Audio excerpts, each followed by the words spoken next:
guys, it's already 9 o'clock. Good morning, and right now I am in Rizal Park here near the City Hall of Baguio City, and naghahanap kami ng jeep going to Puyagan kasi mag strawberry picking kami going to La Trinidad in La Trinidad, Benguet. So let's check it out in a while. Hi, nakarating na kami sa strawberry farm. Nawala kami konti pero the travel from the place kung saan kami kanina is almost, I think supposedly it's only 20 to 30 minutes, pero tumagal kami konti dahil sa nawala talaga kami. Anyway, we'll try it in a while. Hi!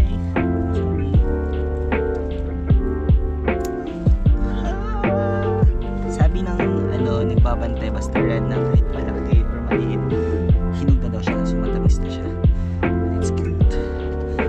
May basket kami na green and kuha kami ng maliit. Ay, pangit na siya. I'm sorry. Mr. Red, somehow it's quite sweet daw. Hindi pwedeng tikman. Pero pwede mong tikman kaso naalala ko nung tinikman ng mga classmates ko, sumakit yung siya nila kasi feeling ko may fertilizer pa ito. So it's red, it's tiny but it's red. Pero may malaki doon sa likod.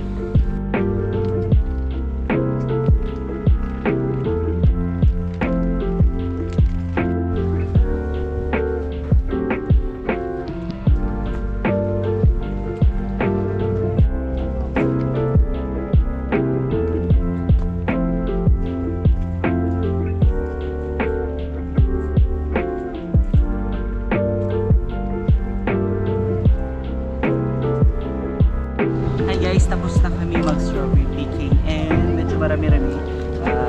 Ito yung nakuha ko. Nakikita nyo ba?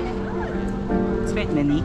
Pero yung binayaran namin is kasi per kilo, pero tumawad kami sa nagbabantay na kung pwede half kilo lang kasi wala na kami budget. So okay lang naman, pumayag sila, pero parang 350 per half kilo. Mas mahal siya kumpara sa kung bibili ka sa regular na yung mga nakalagay na talaga dito. Mas mahal siya, pero the thing is you're paying for the experience, not for the strawberry itself. So it's nice having an experience. It's a once in a lifetime. Huwag naman parati na araw-araw ka pupunta dito. So yan po. Try it again.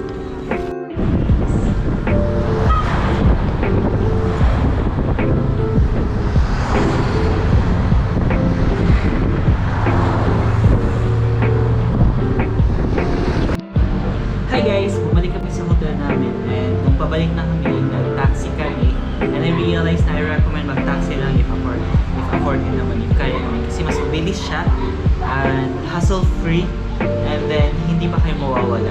So now, hugasan na namin yung strawberry. Sabi nila it's safe to eat it even if hindi na hugasan kasi they're using what they call responsible farming as claim. I don't know what it means, but I think it's like they're using organic products just for as they do this.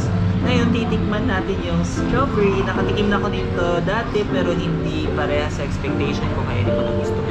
Tikman ko muna.